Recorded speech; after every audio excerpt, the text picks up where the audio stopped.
Hello everyone, welcome to my backyard. Today I am going to show you how to prepare the garden bed before planting. Our weather was cold until last week and it is going to get warmer soon. Now I am going to show you how we prepare the garden bed step by step. I planted these parsley last season and they are ready to come out now. Let's pull out these overgrown parsley first. Now the parsley is out of the way, next step is to turn the soil. Turn your soil to the depth of your garden fork. It is about 30 centimeters. That's how deep your veggie roots will grow.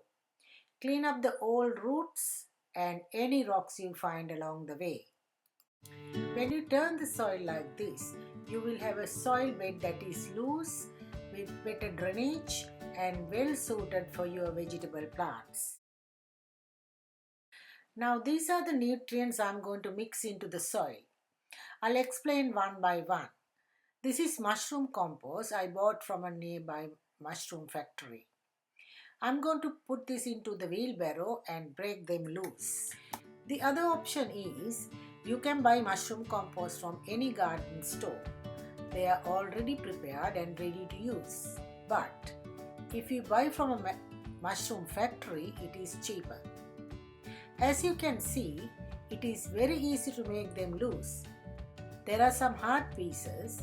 You can separate them and soak them in water. Then you can use them into your garden soil later.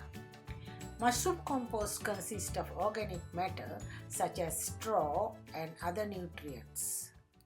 Then I add the organic compost. Compost is a must for a vegetable bed. Now, this is the sheep manure I am going to add to the mix. You can use either sheep manure or cow manure. This is the compost I made in my backyard. I know some of you want me to make a video about how to make the compost.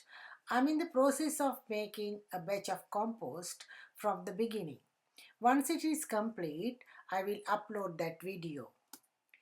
This is blood and bone, which consists of a lot of organic nutrients to your vegetable garden.